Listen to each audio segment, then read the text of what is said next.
Hello viewers, কেমন আছেন সবাই? আশা করি ভালো আছেন। বিপ্লব বায়োটেকের পক্ষ থেকে অনেক অনেক শুভেচ্ছা ও অভিনন্দন জানাচ্ছি। এখন আমি আপনাদের সামনে হাজির হয়েছি একটি গুরুত্বপূর্ণ বিষয় নিয়ে কথা বলার জন্য।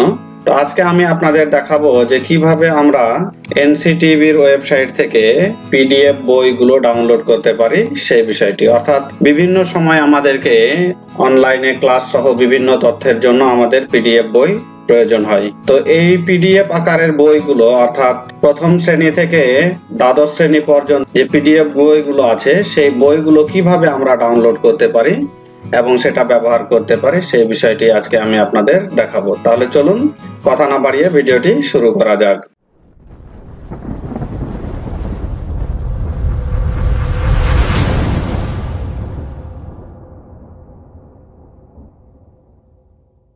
তো ছোট্ট একটা ইন্ট্রোর পরে আবার স্ক্রিনে আসলাম।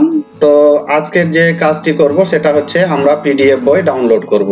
তো সেই কাজটি করার জন্য প্রথমে আমাদেরকে একটি ব্রাউজার ওপেন করতে হবে। এখানে আমি একটি গুগল ক্রোম ব্রাউজার ওপেন করে রেখেছি। তো আমাদের সার্চ বারে এখানে লিখব পিডিএফ বুক ডাউনলোড করার যে ওয়েবসাইট অর্থাৎ এনসিটিবি, জাতীয় শিক্ষাক্রম ও পাঠ্যপুস্তক বোর্ড। তো সেই এনসিটিবি এখানে লিখব nctb.gov.bd।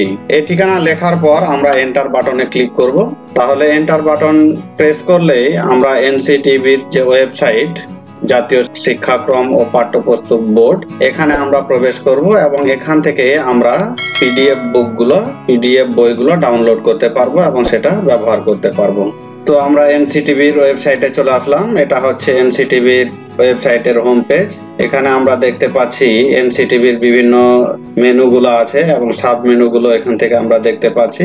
তো যেহেতু আমরা একটি পিডিএফ বুক ডাউনলোড করব সেই কাজটি করার জন্য আমাদের যে মেনুগুলো আছে, এই অনেকগুলো যে মেনু আছে এই মেনুগুলো থেকে আমাদেরকে পাঠ্যপুস্তক অপশনে নিয়ে গিয়ে কার্সরটি রাখতে হবে। কার্সরটি রাখার পরে আমরা এখানে বেশ কিছু অপশন দেখতে পাচ্ছি। এখানে নতুন বছরের পাঠ্যপুস্তক এবং এখানে আর্কাইভ লেখা আছে 2021 সালের পাঠ্যপুস্তক, 20 সালের, 19 সালের, 2018 এবং 17।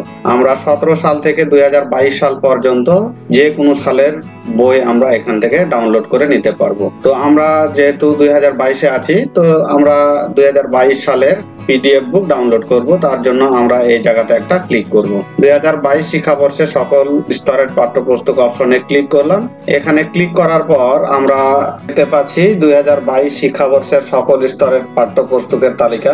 এখানে প্রাথমিক স্তর দেওয়া আছে এবং এখানে প্রাথমিক স্তর আমরা দেখতে পাচ্ছি, তারপরে আছে ইবতেদায়ী স্তর, মাধ্যমিক স্তর, দাখিল স্তর এবং সবশেষে নিচের দিকে আমরা দেখছি কারিগরি স্তর বা মাল্টি ল্যাঙ্গুয়েজ এডুকেশন, উচ্চ মাধ্যমিক স্তর। তো আমরা এখান থেকে যে কোনো স্তরের পাঠ্যপুস্তক আমরা অনায়াসে পিডিএফ ফাইল ডাউনলোড করতে পারবো। তো আমি আপনাদের এখানে দেখাবো যে নবম দশম শ্রেণীর যদি একটা বই আমরা ডাউনলোড করি তাহলে সেই নবম দশম শ্রেণীতে একটা ক্লিক করব। তো নবম দশম শ্রেণীতে ক্লিক করার পর নবম দশম শ্রেণীর যে বইগুলো আছে সেই বইগুলো ওপেন হবে এবং সেখান থেকে আমরা ডাউনলোড করতে পারবো পিডিএফ আকারের বা পিডিএফ বুকটি। তো এখানে আমরা দেখতে পাচ্ছি যে 2022 শিক্ষাবর্ষের মাধ্যমিক স্তরের নবম দশম শ্রেণীর পাঠ্যপুস্তক।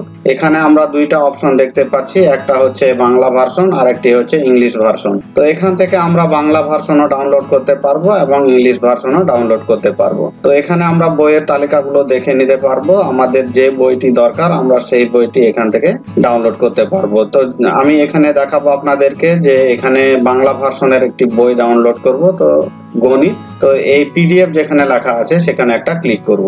সেখানে ক্লিক করার পরেই আমাদের সেই পিডিএফ ভার্সনের বইটি আমাদের সামনে ওপেন হবে বা কারো কম্পিউটারে এটা সরাসরি ডাউনলোড হতে পারে, সেটা কম্পিউটারের সেটিংস এর উপর নির্ভর করবে। তো আমরা এখানে দেখতে পাচ্ছি যে আমাদের সামনে নবম দশম শ্রেণীর গণিতের পিডিএফ বইটি ওপেন হয়েছে। দেখার পরে আমাদের যে ডান পাশে ডাউনলোড অপশন আছে, এই যে ডাউনলোড, এখানে একটা ক্লিক করব। তো এখানে ক্লিক করলে আমাদের সেই ফাইলটি বা সেই বইটি এখানে ডাউনলোড হবে। আমরা এখানে দেখতে পাচ্ছি যে বুকটি ডাউনলোড হচ্ছে। তো এখান থেকে ডাউনলোড হওয়ার পর আমরা আমাদের বইটি ব্যবহার করতে পারবো এবং সেটা বিভিন্ন সময় আমরা ক্লাসে এই বইটি ব্যবহার করতে পারবো। আশা করি আপনারা কিভাবে পিডিএফ বুক ডাউনলোড করতে হয় সেটা শিখেছেন। তো ভিডিওটা যদি আপনাদের ভালো লাগে অবশ্যই ভিডিওটাতে একটা লাইক করবেন এবং কোনো প্রশ্ন থাকলে আমাকে কমেন্টে জানাবেন। সর্বোপরি চ্যানেলটা সাবস্ক্রাইব করে পাশের বেল আইকনটি প্রেস করে রাখবেন যেন নতুন আপডেট কোনো ভিডিও আপলোড করার পরই তার নোটিফিকেশন আপনার কাছে পৌঁছে যায়। তো আপনারা সবাই ভালো থাকুন, সুস্থ থাকুন। আজকে এ পর্যন্তই। ধন্যবাদ সবাইকে।